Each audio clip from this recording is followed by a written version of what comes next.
Welcome to the Love and Guts podcast, Erin. I'm super excited to have you on. Thank you. Glad to be here. And for those that may not be familiar with who you are, I just want to read out your bio to give us all a little bit of a background on you. So we've got Erin Harner on today. Erin Harner is an integrative registered dietitian, functional nutritionist, certified health coach, author, and speaker with over 15 years of experience in functional and integrative medicine. With a background in biomedical engineering, she applies a systems biology-based approach to health. Erin specializes in using food as medicine to support gut health and restore microbiome balance through evidence-based, nutrition-centered care. She's the creator of the Gut Balance Method, a personalized approach to resolving chronic digestive issues like IBS and SIBO. Erin is passionate about bridging the gap between clinical research and practical real-world application. A background in engineering.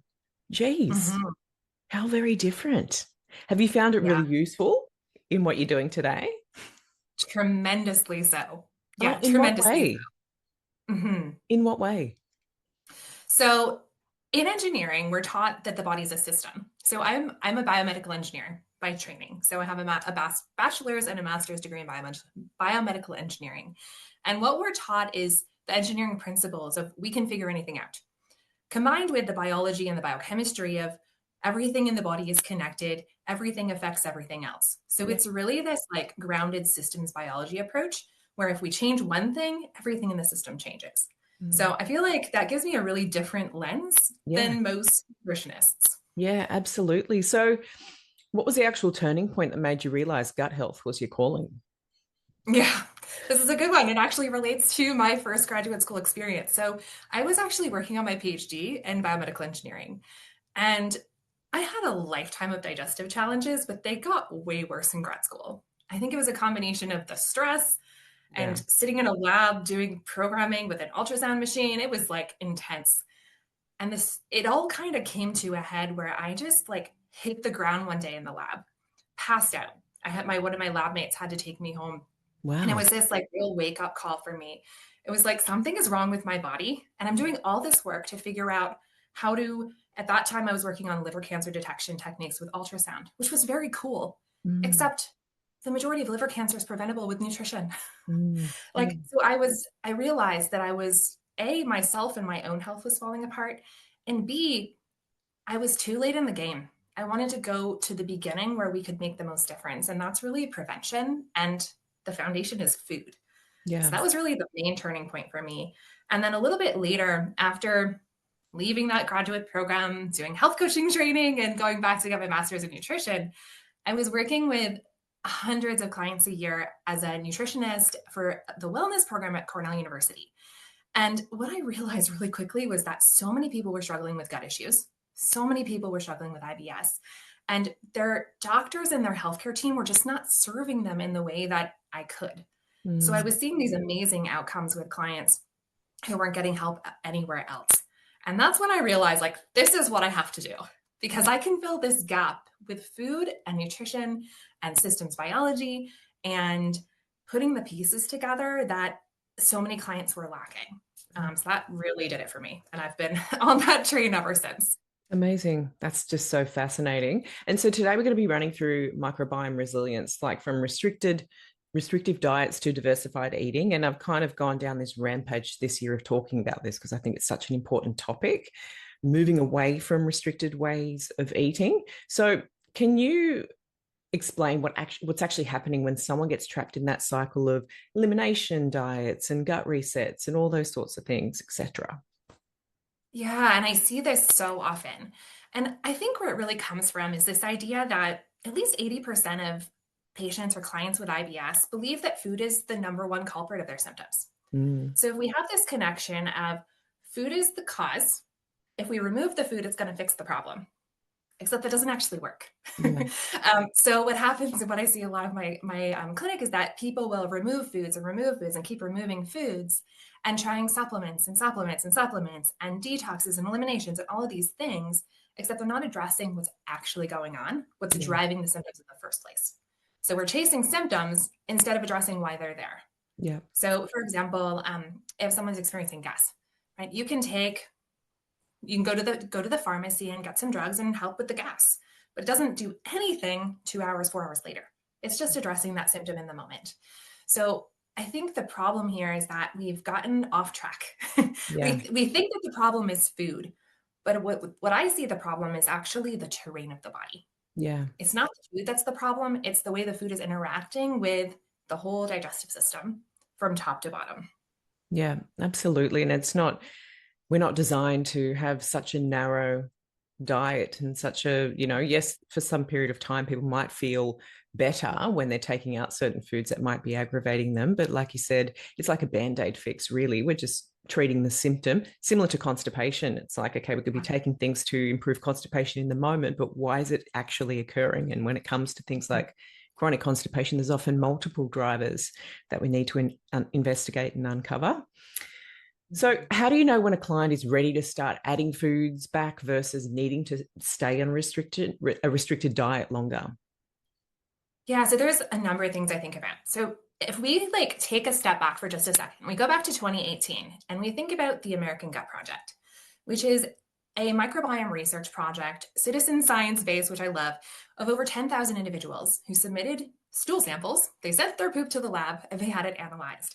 And what they discovered is that the people who had the most diverse diet, they ate the most number of foods per week, had the best health outcomes. It really got me thinking, okay, if a client is eating less than 30 foods per week, that's where I'd like to start. Yeah. So how do I know if somebody's ready to diversify their diet? First of all, I say, is it more restricted than 30 foods a week? As a benchmark, that would be where I start. Yeah. And the second piece here is what are their symptoms telling us? I can tell you, I have a number of clients who have been on a long-term low FODMAP diet, for example, 2-3 years, and they've severely restricted their diet. They're down to maybe even a handful of foods, but they're still sick. They still have the symptoms. Maybe the food wasn't the problem in the first place. So those are some places I would start.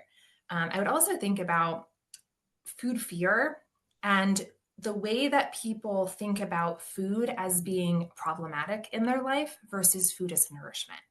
So I think about the mindset, I think about the number of foods, and the way I really get at a lot of this information is by doing a simple food, mood, and symptom journal. So if somebody can just write out their food, mood, and symptoms for 3 to 5 days, oh my gosh, I can glean so much information from that. What they're eating, when they're eating, what their patterns are, what their sleep is like, what their bowel movements are like. There's so much information we can get. And that's something that anyone can do for themselves. And then take a step back and look at it objectively and say, what's really going on here? And when we're talking about diversifying the diet, eating 30 plus different types of foods, how are you getting people to do that rather than just saying, let's open up the diet? So you're having 30 plus different types of food per day. Are you using a chart, a visible chart that they can see and take note of what they're consuming? How are you doing that? Yeah, great question. Let's get super practical. So one of the tools that I use, this is really simple. You take a piece of paper, have one in front of me here. So you take a piece of paper and you can make 3 columns. I call this the red, yellow, green food list. What I ask clients to do is write all of the foods that they know work for them in the green column. Yeah. And the yellow column, these are the question marks. I think this food might be a problem, but I'm not actually sure. We're going to fill out the yellow column. Then we're going to fill out the red column. And in this red column, this is really important. We're going to write down all the foods that we know, without a shadow of a doubt, are problematic for us. And if that red list and that yellow list are really long, we can get a lot of information there. We can also do some pattern matching and say, this is really interesting. You have a lot of foods in your green list that are pretty high FODMAP or pretty high in something. That's probably not an issue for you. So we can use some pattern recognition here when we can make these 3 columns. And this is something that anyone can do at any point. And if we have a lot of these green foods, we're going to lean into those green foods and we're going to say, okay, it seems like blueberries and strawberries are working really well for you. How can we expand the fruits? There's other berries that we could try. Maybe pomegranate or raspberry or blackberry or blueberry. So I take what's working for them and expand upon that versus saying, oh, you cut out gluten. Let's add the gluten back in because I think that's where we should start. Yeah. I always start with where people are at versus where I think they should be. Yeah. what they're comfortable with as well, like sort of like you said with the food fear around the mental health aspect of it. How are you tackling, and we're going to make this really practical, I think it's really important, how are you tackling that mental health aspect and the relationship they have towards food? I think it's an important one. Are you often referring out, or are you, I'd love to hear how you're doing that. Yeah, great question. If it's to the point where I think that food fear is dictating a lot of what's going on, I will Mm, definitely refer to GI psychology support. I think having somebody on the team who can really support clients and patients to feel good about their choices and their experiences is really key. I also really like some of the strategies like gut directed hypnotherapy that help yeah, connect the brain to the gut better. Because if we can connect the gut to the brain and we can get that connection through the vagal nerve working better, I notice that the food fear tends to dissipate a little bit because the symptoms go down. A lot of this food fear is driven by if I eat this food, I'm going to feel like this. It's an A for B. If yeah, I eat a sandwich, I'm going to have gas, bloating, diarrhea. I'm going to be in the bathroom for the next 2 days. I'm going to feel awful. Therefore, I'm not going to eat that.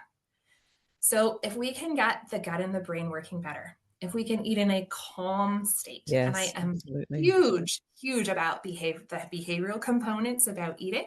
Mm. Like if we can eat in a rest and digest state, our body's going to be much more able to take in the food that we're eating.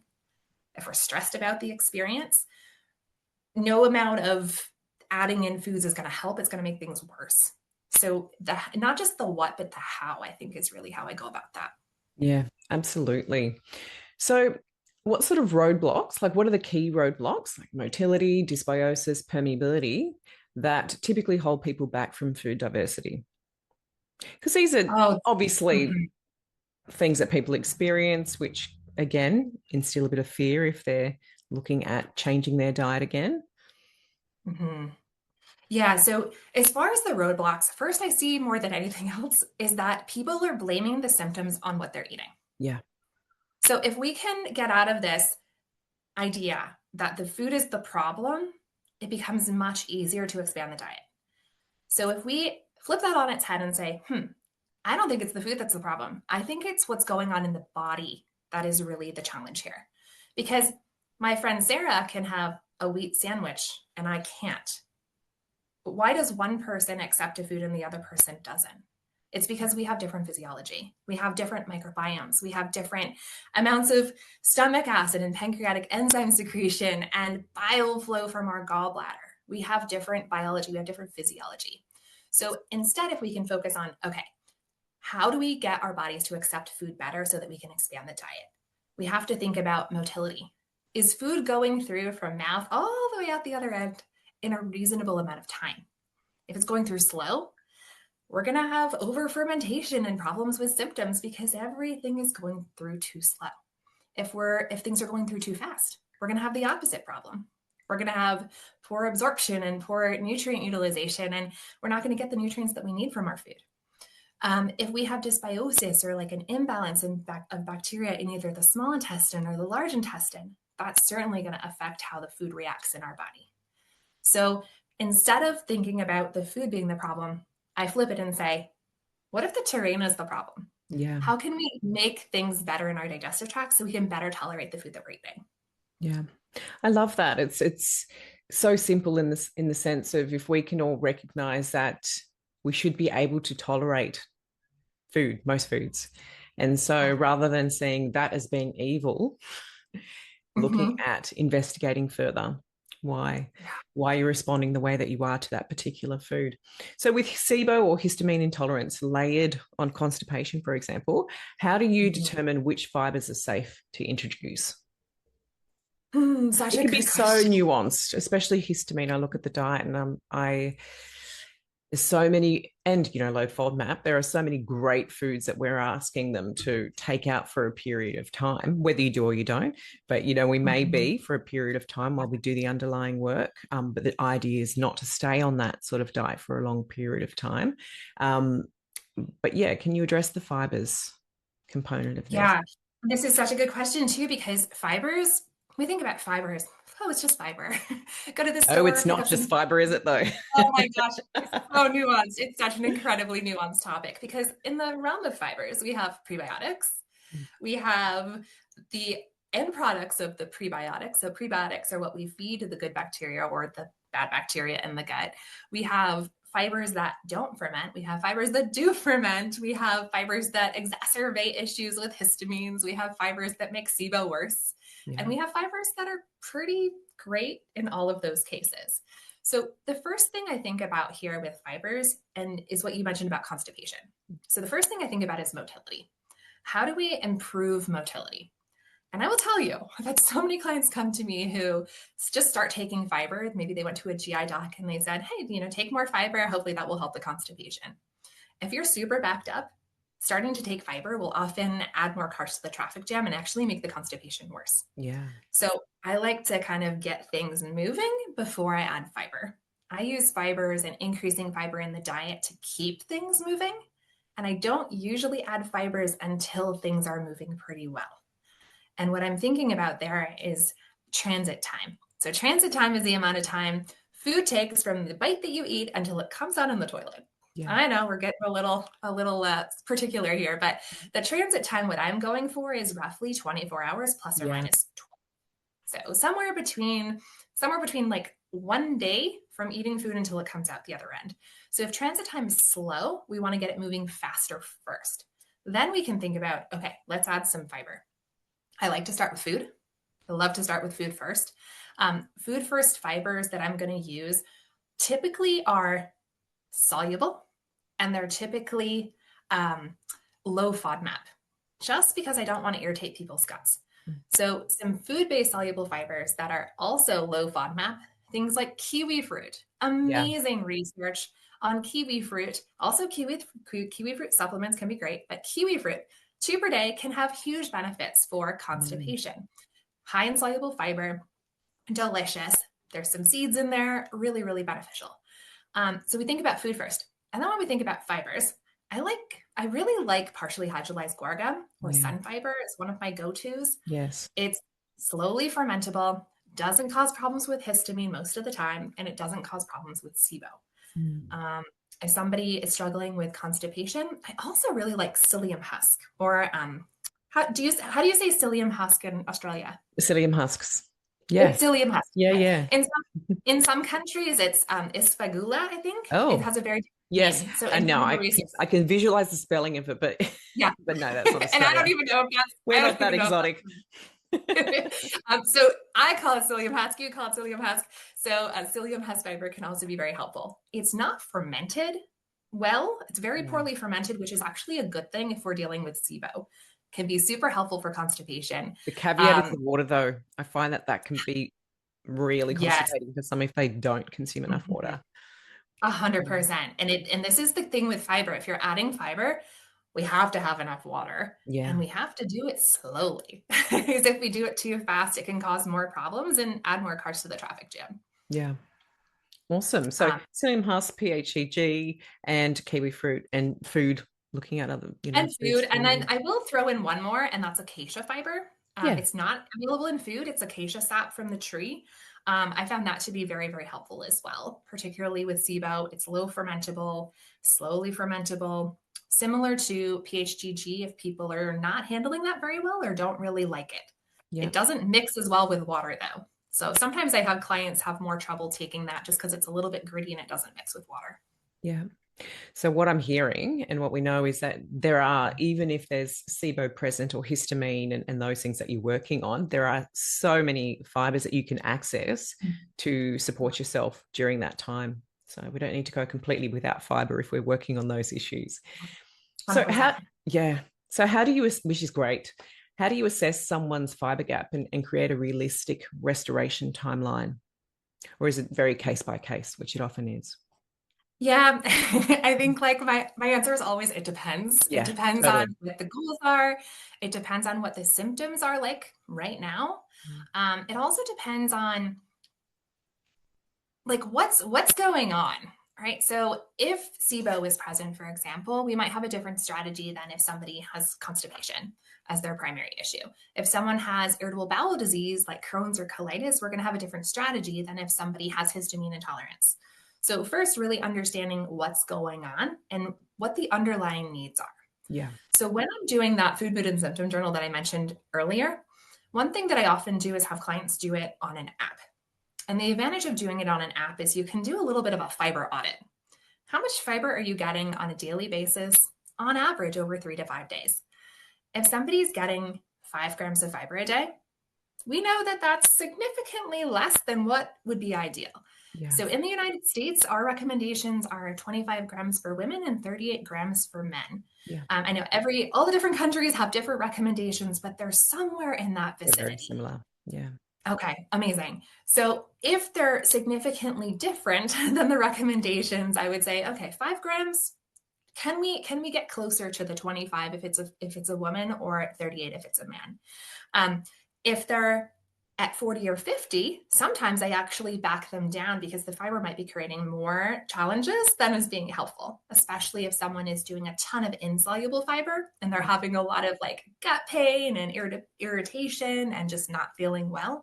We might actually back down closer to that recommendation. So I always start with where the person is at. Where are you at, and how do we increase it slowly? Yeah. If we want to like bridge that fiber gap and make it smaller, we would do that really slowly, like 3 to 4 grams a week. 3 to 4 grams. We're not going to go from 5 to 25 in a day. That would not go well.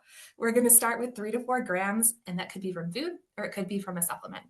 But just go low, or start low and go slow is like always the name of the game with fiber.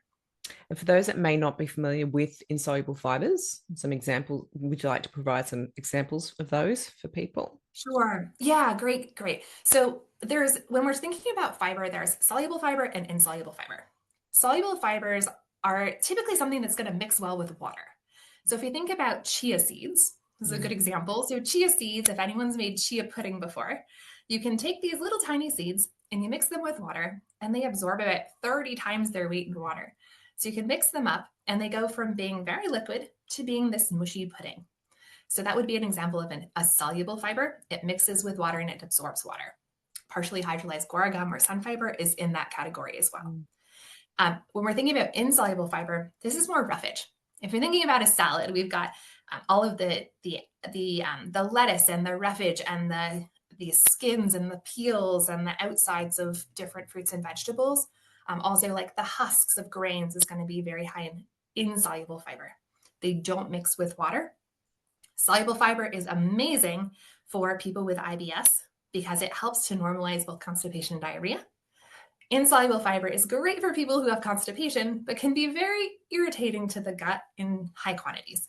Yeah. So soluble fibers I love are things like oats, chia seeds, anything that's going to absorb water. Insoluble fibers are like the peels of zucchinis, for example, or the peels of apples, or the peels or outside rinds of most fruits or vegetables. Also, some of those whole grains like brown rice, the outer shell is going to be an insoluble fiber. Amazing. Thank you for clarifying for those. And so so you've mentioned a fair few bridge foods for early introduction. What reintroduction, I should say. I can't get the words out at 6 o'clock in the morning. I do apologize. What does your transition protocol actually look like week by week? Again, it depends case by case. And is this part of your gut? What's the name of your program again? The gut balance method. It's called the gut balance method. That's the one. Yep. Yep. Mm-hmm. So is this part of that, or is that encompassing so much more? It encompasses a part of that for sure. I'm actually relaunching it called the Gut Rhythm Reset just next week. I like it. Transition and a lot of fun. It's a group program that I love because it teaches all of these strategies, all in a step-by-step strategy, step-by-step basis. The new version is going to be a lot more lifestyle and habit-based, whereas the previous one was more focused on like more granular as far as different foods. Yeah. So when we think about the transition protocol, what I'm thinking about is how do I get this person to their goal? Yeah. If someone is perfectly happy eating 10 foods, there's not a whole lot I can do to support them because they have a super restricted diet, and if they're perfectly happy there and they have no interest in expanding the diet, there's not much I can do. If someone is eating 10 foods and really wants to have a healthy, robust gut microbiome, my goal for them would be, let's try to get you to 30 foods a week. How are we going to do that? I always start with the ones that are the easiest to tolerate. So that would be like week 1. Yeah. Let's pick 3 foods for you to add to your diet this week that are typically going to be low in FODMAPs and high in soluble fiber. So it could be maybe gluten-free oats. It could be chia seeds. It could be kiwi fruit. It could be like cooked root vegetables, for example, like some sweet potatoes or some winter squashes. We're going to choose a few foods to add in that are going to help nourish and support the body. So we go from 10 to 13. And then next week, we're going to add 3 more. We're going to start with those soluble, low FODMAP foods, and we're going to slowly increase until we're like, okay, doing really well. Or I look on their green, yellow, red food list and say, this is really interesting. You seem to tolerate the fructan category just fine. Let's add some of those high fructan foods in. Or let's add some of those amazingly, FODMAPs are not bad for you. They're amazing. They're so good for your gut. Like, you have no problem with inulin. Let's try adding in a little bit of garlic and a little bit of onion. Like, what a concept. Yeah. And oftentimes they're so happy because they thought these foods were so problematic for them, but when they actually start adding them in one at a time, yes, they realize that they cut out these foods unnecessarily and they don't actually react to them at all. And that is amazing, because then they can eat more foods and they start feeling better. They have more energy. They have more clarity. They have they can go out to dinner with friends and not worry so much. So it's just a stepwise process, like maybe 3 foods a week and no more. And I've just got a few questions around that, but in regards to really recognizing that maybe people can tolerate some foods and not. For example, let me reword this. So say if someone's on a lower histamine type diet, but they might be able to tolerate canned fish, for example. We're not necessarily removing things unnecessarily if they're able to tolerate those particular foods. And I think we really want people to understand that as well. So say if there's an issue with MCAS, when looking at a lower histamine type diet, if they're able to tolerate certain things, let's leave it in rather than make it really, really, really narrow their diet. And I do find histamine is one of the hardest ones to follow for people, like low FODMAP, but it's kind of a bit more well-known, whereas the histamine people are like, oh, it's spinach and it's tomato and it's all of these things. And the way that we handle like the leftovers and all those sorts of things, I kind of want us to really understand if the person can tolerate that food and it's not being masked by a Zyrtec or whatever it might be, because that's the problem. You know, someone might be, I can still tolerate this food, but are you tolerating it, or is the Zyrtec or whatever you're taking to calm down that MCAS response, masking your true reaction to whatever you're consuming? You know, what are your thoughts on that in regards to if they're not responding to it negatively, just keeping it in? Yeah, I agree with that 100%. Rather than blanket like, statement, take yourself off everything. Yeah, I feel like that's 100%. And there's a couple tools that I use to really help with this transition. And one of them is enzymes. So I actually love using enzymes to help people tolerate a greater variety of foods during the transitionary period. Not at first if they're reintroducing something and trying to test if it's going to work for them or not, but to help alleviate some of the gut symptoms that are associated with introducing some of these foods. And I think that's a really great example about MCAS and histamine intolerance, where it is a pretty restricted diet. We really focus on fresh foods only, no leftovers. And there are some advantages to certain foods being leftovers, like resistant starches that come from cooked and cooled potatoes and rice. So it's really nuanced and it's really individual, and it just depends on what somebody can tolerate and how that food is interacting with their body. If Zyrtec is masking symptoms, they might actually be able to tolerate more foods because the Zyrtec is masking the symptoms, but it's not necessarily addressing the underlying root cause. But how can we introduce more foods that are not gonna trigger the symptoms? Maybe some spices like ginger or turmeric that are extremely anti-inflammatory and support the gut. So I just like to be a little bit of a sleuth and figure Yeah. out what's not going to exacerbate symptoms. What are the things that we cut out? What can we add in? Yeah. So I think that's really the Absolutely. focus. Yeah. Yeah. Herbs and Absolutely. spices are some of my favorites. And are you doing any sort of gut microbiome testing as part of with most of your patients or with a select few? How does that work in your clinic? Yeah. So I have really changed my stance on this. Oh, I'd love to hear. Great. Yeah. So I used to several years ago, I ran 7 different gut tests and I looked at them all. I ran them all myself. I like to be the principal, like, trier outer before I Yeah, recommend this is things. the engineer. Yep, Back in the commentary. definitely the N of 1 experience. Let's see what happens. So I did all the different types of gut tests. I did whole genome sequencing. I did 16S. I did quantitative PCR. I did some culture. So I did the whole gamut. Did you do shotgun metagenomics? I did not do shotgun metagenomics. Oh. I am hoping that the research comes along and we have more options for that. Yeah. Um, But I did the sort of the basic gut microbiome testing that's available in the market, at least in the United States. Some of them are available internationally, others are not. And for a while, the last 2 to 3 years, I've been using a lot of quantitative PCR. And I'm really shifting away from that now that I know more about the gut microbiome and our real focus on diversity. So if we're only testing for, 36 bacteria, for example, and we're going for at least 300 different varieties in the gut. If we're only looking at 36 of them, we're missing 80+%. So instead of focusing more on what we can see and the bad guys, I really want to shift the focus towards the 16S or the whole genome sequencing testing, looking at what's going on in the whole gut as a whole. How do we shift the diversity? And those are really reported in percentage versus individual amounts per species. So when we think about the percentage, it's like, okay, if we have X% of bifidobacteria and we want more, what do we need to do to increase that as a percentage of the gut microbiome? Or if there's, for example, Faecalibacterium prausnitzii is one of our main butyrate producers. It consumes fiber, just a hint. Prebiotics, Faecalibacterium prausnitzii produces butyrate, which is an amazing compound for your gut and your gut microbiome, your colonocyte fuel, helps with the gut barrier repair.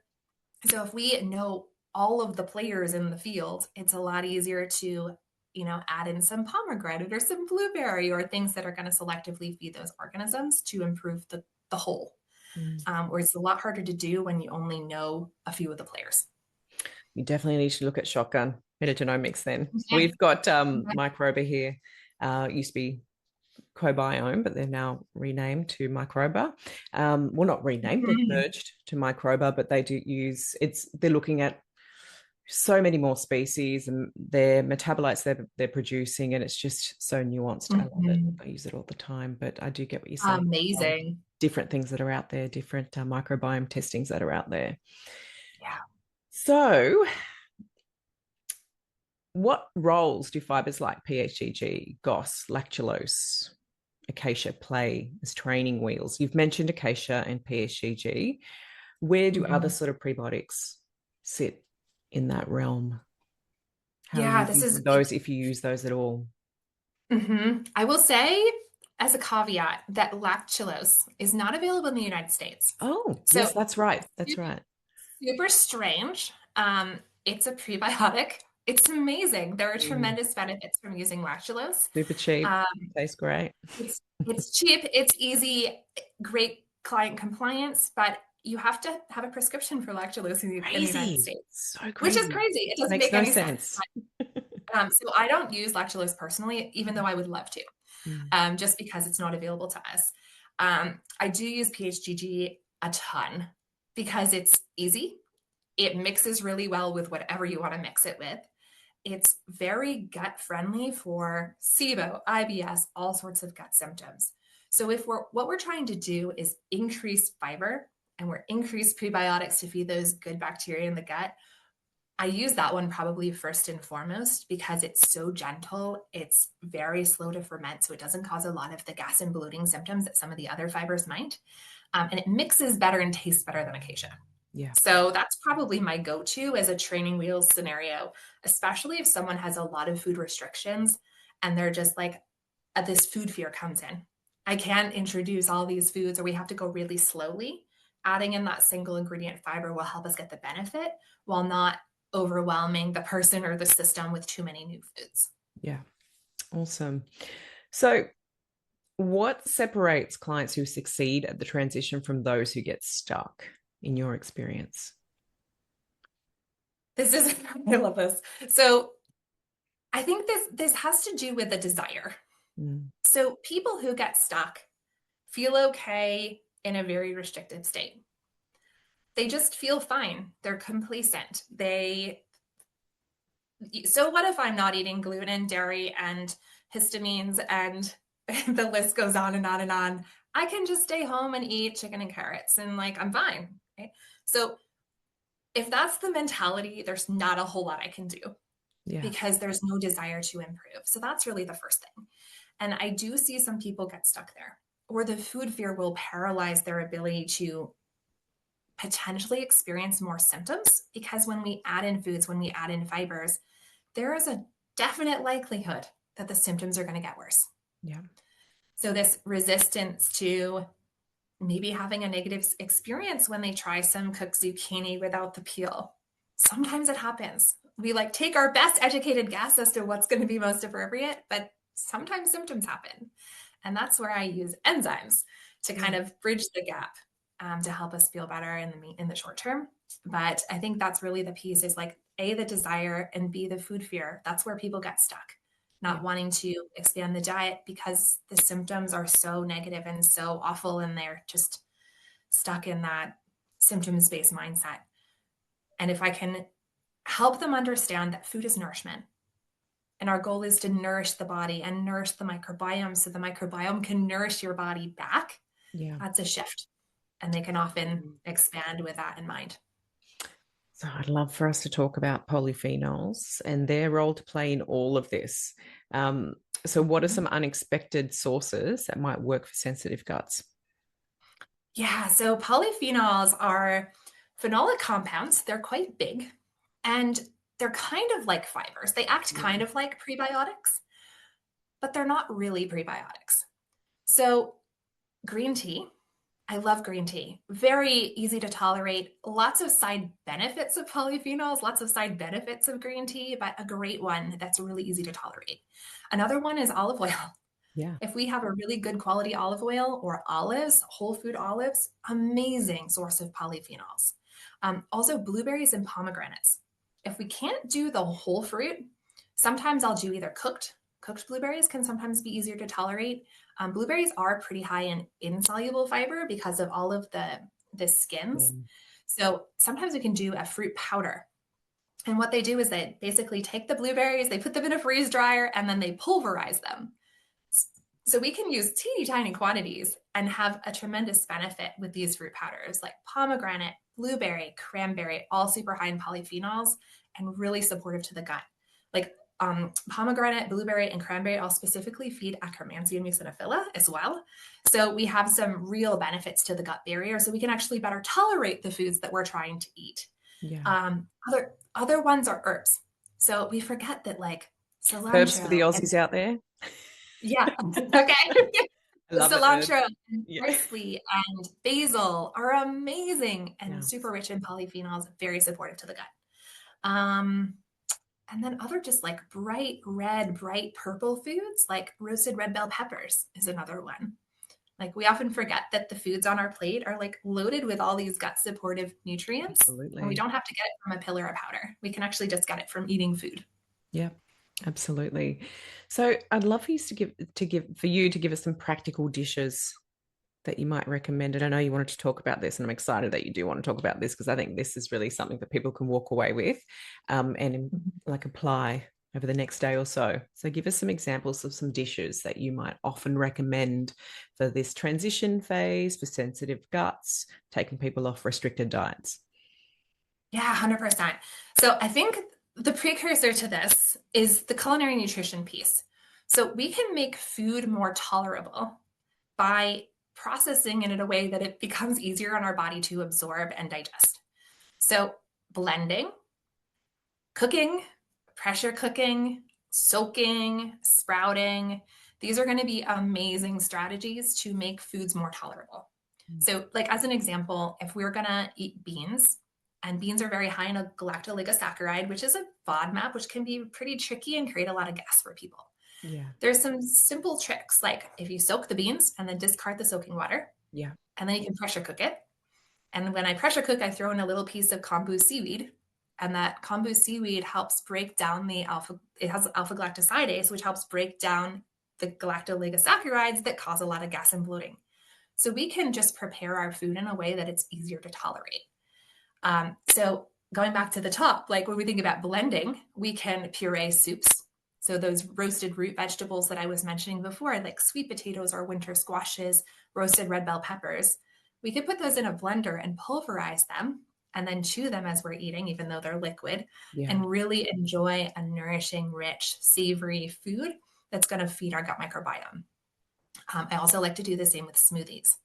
So we can start with a base of whatever kind of protein you can tolerate. And there are so many on the market. I'm not going to get into that, whether Yeah. that's Greek yogurt or collagen powder or a plant-based protein powder or a bone broth protein or whatever we want to do as far as a protein base. We can add chia seeds to that. We can add hemp seeds to that. We can add some berries that are rich in polyphenols like blueberry or cranberry or pomegranate. We can add some of those fruit powders.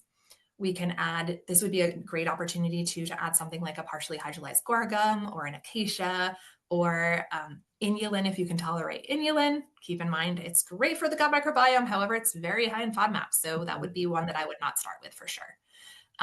So we can just make a super medicinal, amazingly delicious smoothie with a lot of these gut supportive ingredients. I also like to think about overnight oats. Yeah. So overnight oats, basically we can mix if the person needs it, gluten-free oats versus non-gluten-free oats. We can make some oats super high in soluble fiber, very gentle and soothing in the system. Maybe add Using some rolled versus steel cut or either or. for overnight oats, usually rolled. Mm. If you're going to use steel cut, I really like to pressure cook them. I Yeah. think the texture is amazing. They're so delicious. And you can do the same thing. You can add some chia seeds, add some berries, add some protein of some kind to really amp up the protein, fat, and fiber component to make sure our blood sugar is balanced as well. It's balanced. Yeah. But there's so many things that you can do. We just have to be a little bit creative. Yeah. But they're great practical ones that people can do and start over the next couple of days that usually just don't cost a fortune. I mean, if we're doing a big, amazing gut smoothie, we might sort of be adding things to it that kind of add up. But otherwise, these are just easy, sensitive things that people can be consuming quite easily throughout their day. And like you said, I really appreciate the fact that you mention chewing those foods, even though they're pulverized or they're in a smoothie form, being mindful about that too. Because we do want to have that combination of chewing, and we want to make sure that we're chewing and being with our food and being mindful. And improving that relationship with food, super important. So is there anything else that you would like to mention that you feel as though we haven't addressed? Yes. Yes, please. Great. Fantastic. Yeah, it just came to me. So when we're thinking about expanding the diet and we're thinking about what to add in versus what to avoid, I think it's really, really, really important to understand that food is made up of different components.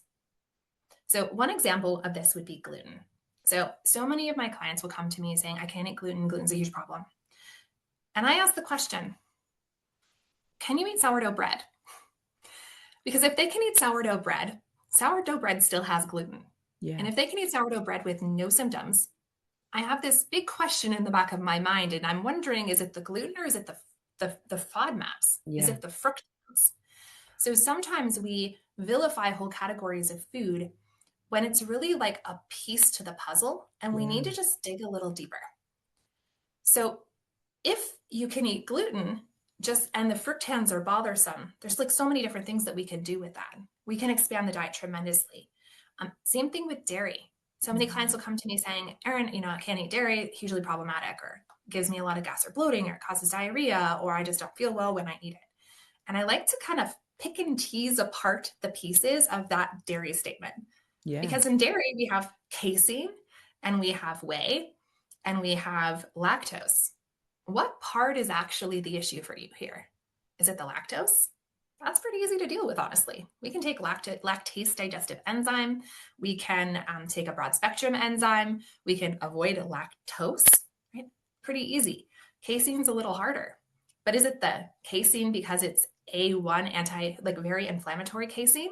Or can we do some A2 casein, like Jersey from Guernsey cows or sheep or goat? So it's like, we just have to like dig a little deeper than taking the statement, I can't do dairy at face value. I think that's what I wanted to share. Oh, that's fantastic. Just goes down that so that route of improving the relationship to food and moving away from the fear and not vilifying food. And yeah, look, I appreciate all the things that you've mentioned today. So practical and just really insightful for a lot of people. I think they're going to walk away going, right, okay, let's improve our relationship to food. What can we bring back in? How can we diversify the diet? So I do appreciate your time today, Erin.